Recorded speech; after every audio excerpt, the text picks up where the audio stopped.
कहानी सच्ची घटना पर आधारित है, जिसमें सेरोगेसी के थ्रू मां बनने वाली लड़कियों के बीच में एक यशोद की शुरुआत में हम एक एक्ट्रेस को देखते हैं जिसका नाम ओलिविया होता है।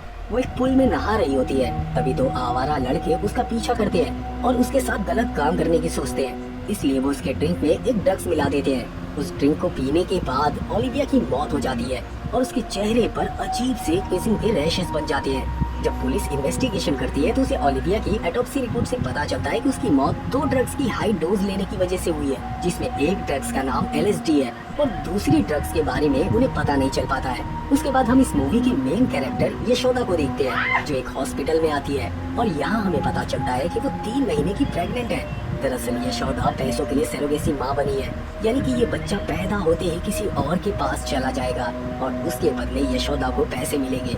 जब यशोदा चेकअप के लिए अंदर जाती है तो डॉक्टर उसे कहती है कि कंपनी वाले आधे पैसे देकर तुम्हें अपने साथ ले जाएंगे।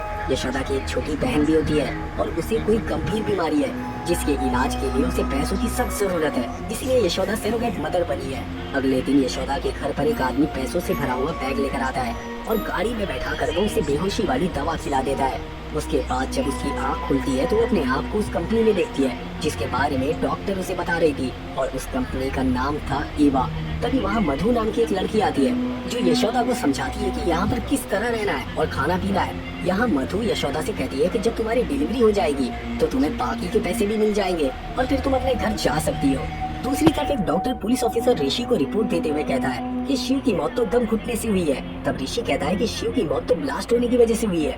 यहाँ ये लोग जिस शिव की बात कर रहे हैं उसकी मौत उसी दिन हुई थी जिस दिन यशोदा को उस कंपनी वाले लोग लेकर जा रहे थे, लेकिन शिव की मौत कार में ब्लास्ट की वजह से हुई थी। उसके साथ आरुषि नाम की मॉडल भी थी। तब डॉक्टर ऋषि से कहता है कि कार में ब्लास्ट तो हुआ था, लेकिन कार में एयरबैग काम न करने की वजह से शिव की मौत हुई थी। अब ये सारी बातें ऑफिसर ऋषि कमिश्नर को बताता है। कमिश्नर कहता है कि मीडिया को बुलाकर हमें इस केस को बंद कर देना चाहिए, लेकिन ऋषि उन्हें ऐसा करने से मना करता है और कहता है कि मुझे थोड़ा और टाइम दीजिए, मैं शिव की मौत का सच जानकर ही रहूंगा और मुझे इस केस के लिए किसी एक्सपर्ट की जरूरत नहीं पड़ेगी।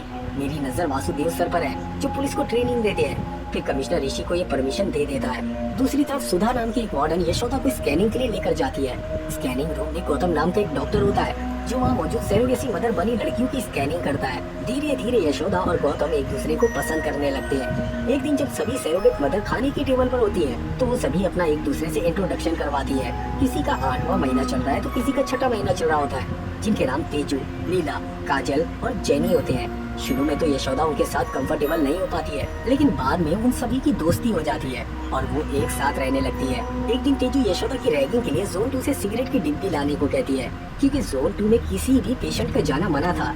तेजू ने तो ये सब मजा लेने के लिए कहा था, लेकिन जब यशोदा जोन 2 में जाती है तो वहाँ का सिक्योरिटी ऑफिसर यशोदा को देख लेता है और वो उसे वार्न करने लगता है। तभी वहाँ डॉक्टर गौतम भी आ जाता है और वो यशोदा को वहाँ से बाहर ले जाता है और उससे समझाता है कि यहाँ पर सिर्फ डॉक्टर और स्टाफ के लोग ही आ सकते हैं, पेशेंट का यहाँ आना सख्त मना है। उधर वासुदेव सर शिव रेड्डी की कार को देखकर बताते हैं कि ये एक प्री प्लान मर्डर था, क्योंकि कार के सारे एयरबैग में केमिकल को इंजेक्ट किया गया था। फिर वासु सर कहते हैं कि हो सकता है ये मर्डर शिव के साथ बैठी मॉडल के लिए हो, क्योंकि अगर वो सिर्फ शिव को मारना चाहते थे तो वो कुछ दिन पहले भी अकेले सफर कर रहा था। उसके बाद ये लोग उस मॉडल आरुषि के घर जाते हैं और उसके लैपटॉप की मदद से जांच पड़ताल करते हैं, जिससे उन्हें एक साइट से एक बंदे की वीडियो मिलती है और ये बंदा हमेशा आरुषि को बताता था कि उसे कौन सा ब्यूटी प्रोडक्ट को प्रमोट करना है और किसको नहीं करना है। हाल ही में आरुषि के पास एक ब्यूटी प्रोडक्ट का प्रमोशन आया था जिसे इस बंदे ने मना करने के लिए कहा था, क्योंकि उन लोगों ने ये नहीं बताया था कि इस प्रोडक्ट को बनाने में किस चीज का इस्तेमाल किया गया है। फिर ऋषि और वासु सर उस ब्यूटी कंपनी के पास जाते हैं जहाँ एक बंदा होता है जिसके पिता सेंट्रल मिनिस्टर गिरिधर होते हैं। दूसरी तरफ वार्डन सुधा का एक्सेस कार्ड कोई चुरा लेता है, जिसकी वजह से वो काफी परेशान होती है। दरअसल उसका एक्सेस कार्ड यशोदा ने चुराया था। दूसरी ओर पुलिस वाले उस बंदे के घर जाते हैं जिसने उस ब्यूटी प्रोडक्ट का प्रमोशन करने से आरुषि को मना किया था, लेकिन वो बंदा तो पहले से मरा हुआ होता है अपने ही घर में। जब पुलिस उसके घर की तलाशी लेती है तो उन्हें फ्रीजर में केमिकल मिलता है। उसके बाद ऋषि उस केमिकल को अपने फ्रेंड के पास भेजता है उसे टेस्ट करवाने के लिए। फिर वो फ्रेंड ऋषि को कॉल करके बताता है कि कुछ दिन पहले जो ओलिविया नामी एक्ट्रेस का मर्डर हुआ था उसके बॉडी में भी एक मिस्टीरियस किस्म का केमिकल पाया गया था और जो तुमने मुझे सैंपल दिया है वो भी कुछ इसी तरह का है। इस केमिकल की थोड़ी और जांच करके मैं तुमको इसकी रिपोर्ट भेजता हूँ। लेकिन उसी वक्त कोई अनजान शख्स ऋषि के फ्रेंड को मार देता है। अब सारी लड़कियाँ आपस में यहाँ अपने आने की स्टोरी बताती है, जिसमें तेजू बताती है कि बचपन से उसके पेरेंट्स चाहते थे कि उन्हें लड़का पैदा हो, लेकिन लड़की होने पर उन्हें बहुत बुरा लगा था। तब से तेजू हमेशा के लिए एक लड़का बनने की कोशिश में थी और अपने पेरेंट्स का कर्ज चुकाने के लिए ही तेजू ने ये ऑप्शन चुना था। उसके बाद काजल अपनी स्टोरी बताती है। उसका जन्म एक रेड लाइट एरिया में हुआ था और उसकी माँ एक प्रोस्टिट्यूट थी, लेकिन काजल के पैदा होने के बाद उसकी माँ उसे उस माहौल से दूर रखना चाहती थी, इसलिए उन्होंने उसे गांव भेज दिया। और काजल यहाँ इसलिए आई थी ताकि वो यहाँ से मिलने वाले पैसों से अपनी माँ को उस रेड लाइट एरिया से बाहर निकाल सके। जेनी वहाँ सिर्फ इसलिए आई थी कि उसे आईफोन खरीदना था, उसके पास पैसे नहीं थे। ये सुनकर सभी हंसने लगते हैं। अगले दिन काजल को अचानक से लेबर पेन होने लगता है, इसलिए उसे जल्दी से ऑपरेशन थिएटर लेकर जाया जाता है, जो कि जोन 2 में ही होता है। तभी लीला यशोदा को अपनी स्टोरी बताती है कि वो कठपुतलियों का खेल दिखाने वाले परिवार से है। उसने हमेशा श्री कृष्णा की कहानियाँ सुनी है। उसे हमेशा ऐसा लगता था कि एक दिन जरूर भगवान कृष्णा उसके बेटे के रूप में उसकी कुख से जन्म लेंगे। लेकिन जब उसकी शादी हो गई तब उसे डॉक्टर के जरिए पता चला कि वो अपने हस्बैंड के साथ कभी भी बच्चा नहीं पैदा कर पाएगी। तभी उसे सरोगेट मदर बनने का भी ऑफर मिला, जिससे वो बहुत खुश हो गई थी। वो अपनी कोख से कृष्णा को जन्म दे सकती थी। वो बस एक बार अपने बेटे का चेहरा देखना चाहती थी। इधर मधु सबको बताती है कि काजल का बच्चा उसके पेट के अंदर ही मर गया था। किसी तरह करके उन्होंने काजल की जान बचाकर उसे उसके घर वापस भेज दिया है। दूसरी तरफ ऋषि और उसके साथियों पर हमला हो जाता है, जिसमें वो साथी मर जाता है। और उधर कमिश्नर की गाड़ी का भी एक्सीडेंट हो जाता है, जिसकी वजह से वो भी हॉस्पिटलाइज्ड हो जाते हैं। उधर काजल के इस तरह चले जाने से सबको बहुत बुरा लगता है, लेकिन यशोदा को ये सब कुछ अजीब सा लग रहा था, इसलिए वो बेहोशी का नाटक करते हुए जोन 2 में एंटर कर जाती है और वो वहाँ कुछ ढूंढने की कोशिश करने लगती है। तभी वहाँ डॉक्टर गौतम भी आ जाता है और उसे उसके रूम में भेज दिया जाता है। उधर कमिश्नर ऋषि और वासु सर को बताते हैं कि ओलिविया साल में 2 बार इंडिया आती थी और यहाँ पर वो 3 दिन के लिए रुकती थी, और ऐसे ही 122 फॉरेन लड़कियाँ हर 6 महीने बाद इंडिया आती रहती है और उनके आने का रीजन अभी तक पता नहीं चल पाया। और उन सारी लड़कियों में बस एक ही बात कॉमन होती है कि वो सारी की सारी बहुत ही ज्यादा अमीर होती है। और अब एक अलीना नाम की लड़की भी इंडिया आने वाली है, इसलिए ऋषि और वासु सर उस लड़की को फॉलो करने के लिए एयरपोर्ट पहुँच जाते हैं और वो लोग उस लड़की का पीछा करते हुए जंगल में पहुँचते हैं, जहाँ अलीना की कार अचानक से गायब हो जाती है और वो लोग उस जगह में फंस जाते हैं। इधर लीला को भी लेबर पेन होना शुरू हो जाता है, इसलिए उसे जोन 2 के ऑपरेशन थिएटर में लाया जाता है, जहाँ यशोदा मौका पाकर जोन 2 में दोबारा से घुस जाती है, क्योंकि उसने पहले ही डॉक्टर गौतम का एक्सेस कार्ड चुरा लिया था। वहाँ यशोदा ऑपरेशन थिएटर में एंटर करने की कोशिश करती है, तभी वहाँ पर जेनी आ जाती है और वो उसे अंदर जाने से रोकती है, क्योंकि जेनी मधु के लोगों में से एक थी और वो कोई सरोगेट मदर भी नहीं बनी थी। तो वहाँ पर उन दोनों के दरमियान बहुत देर तक फाइट होती है, जिसमें जेनी की मौत हो जाती है। जेनी के मरने के बाद यशोदा उस ऑपरेशन थिएटर में घुस जाती है, जहाँ पर जाकर उसे पता चलता है कि ये तो एक मुर्दा खाना है, जहाँ पर बहुत सारी लड़कियों की डेड बॉडी रखी हुई थी। वहाँ पर काजल और लीला की भी डेड बॉडी मिल जाती है, यानी कि इन लोगों ने इन दोनों को मार दिया था। यशोदा को वहाँ पर मधु और सिक्योरिटी ऑफिसर तेजा देख लेता है। उसके बाद यशोदा असिस्ट रूम में जाती है, जहाँ पर उसे लीला का बच्चा मिल जाता है, जिसे कंटेनर में फ्रीज करके रखा गया था, और ऐसे ही वहाँ पर हजारों बच्चों को फ्रीज करके रखा गया था। ये देखकर यशोदा हैरान हो जाती है। तभी वहाँ पर तेजा भी आ जाता है और यशोदा को पकड़कर एक रूम में लेकर जाता है और वो उसे मारने की कोशिश करता है, लेकिन यशोदा उसे ही मार डालती है और वहाँ से निकलकर वो एक दूसरे रूम में जाती है, जहाँ पर मधु अचानक से उसके सामने आ जाती है। तभी वहाँ गौतम भी आ जाता है। तब यशोदा किसी भी तरह करके मधु के गले पर चाकू रख के उसे कहती है, तुम लोग ये सब क्यों कर रहे हो और मुझे सच बताओ। तब गौतम यशोदा को बातों में उलझाते हुए कहने लगता है कि तुम मधु को मार दो, क्योंकि यहाँ पर बहुत सारे इलीगल काम हो रहे हैं। इसी दौरान वो यशोदा को पकड़ लेता है और उसकी गर्दन पर चाकू रख देता है। फिर मधु और गौतम यशोदा को बांध देते हैं, यानी कि गौतम और मधु दोनों भी इस इलीगल कामों में पार्टनर थे। यहाँ पर मधु यशोदा को अपनी बैक स्टोरी बताती है कि कुछ सालों पहले गिरिधर किसी कॉलेज में चीफ गेस्ट की तरह आता है। उस वक्त उस कॉलेज में एक ब्यूटी कंपटीशन चल रहा होता है। स्पीच के दौरान गिरिधर कहता है कि ब्यूटी का असली मतलब होता है दिल की खूबसूरती।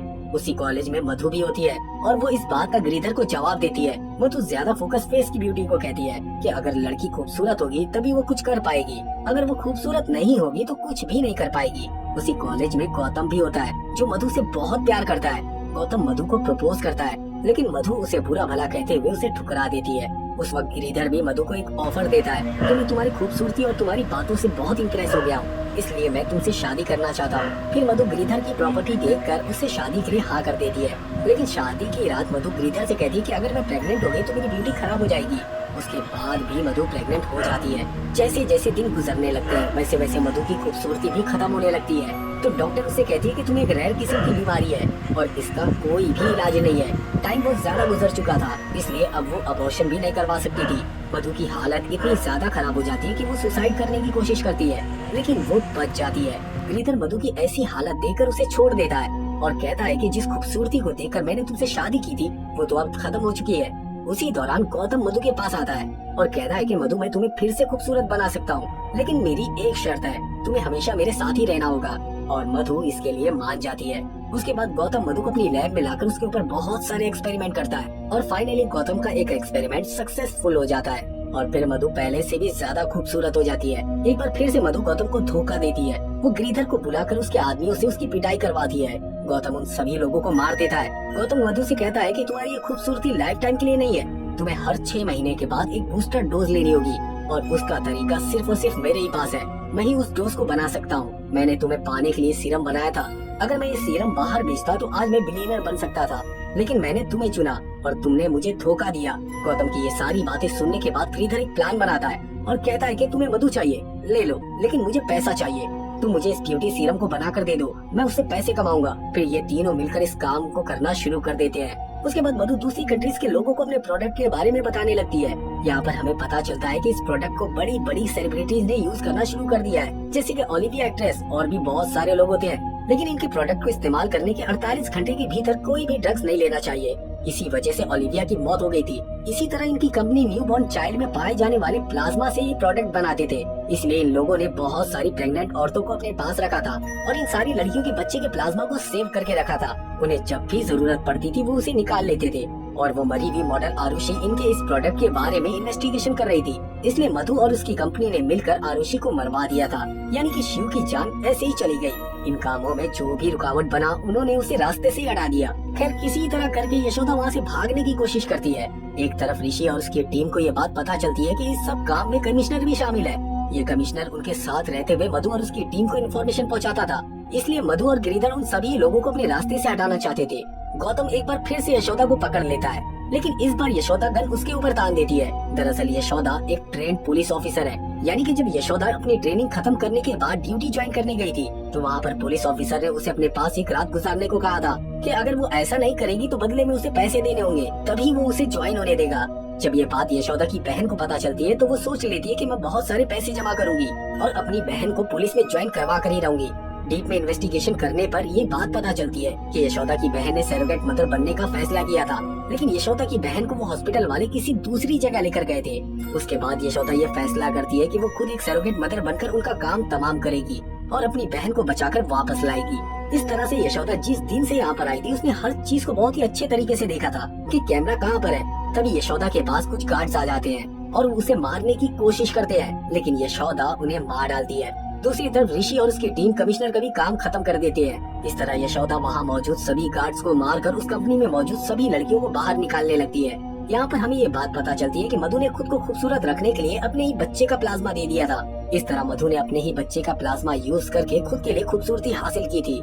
इस बात का पता चलते ही उन लड़कियों को मधु पर गुस्सा आने लगता है। फिर वो सभी लड़कियां मिलकर मधु को खाई से गिराकर मरने के लिए छोड़ देती हैं और यहीं पर यह मूवी खत्म हो जाती है।